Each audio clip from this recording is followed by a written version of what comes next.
Assalamualaikum warahmatullahi wabarakatuh. Perkenalkan, nama saya Penny Hartanti, NIM 1212511, kelompok 1 Mikrobiologi Lingkungan A. Salah satu alat optik yang sering digunakan dalam bidang penelitian biologis yaitu mikroskop. Mikroskop yang digunakan pada praktikum kali ini yaitu mikroskop binokuler Olympus GX23. Mikroskop jenis ini termasuk mikroskop cahaya, di mana cahaya pada mikroskop ini digunakan sebagai sumber energi yang digunakan untuk memperbesar bayangan objek.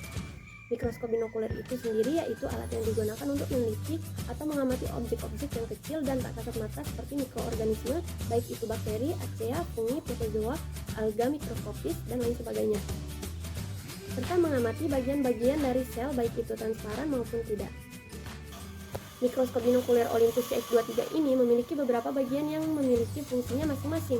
Antara lain, bagian yang ditandai dengan huruf A pada gambar di atas merupakan lensa okuler. Lensa okuler ini berfungsi sebagai lensa tempat kita melihat bayangan sel yang diperbesar.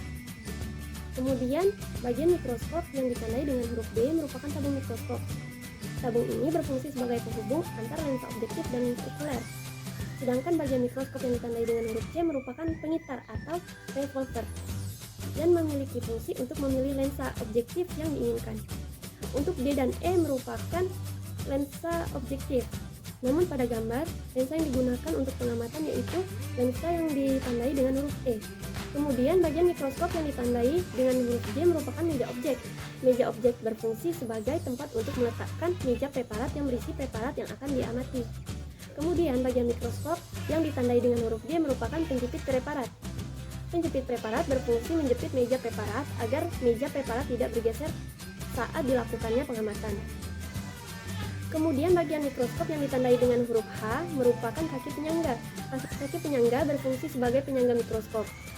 Kemudian bagian mikroskop yang ditandai dengan huruf I merupakan sumber cahaya. Sumber cahaya dapat berupa cermin yang memantulkan cahaya atau lampu yang menghasilkan cahaya.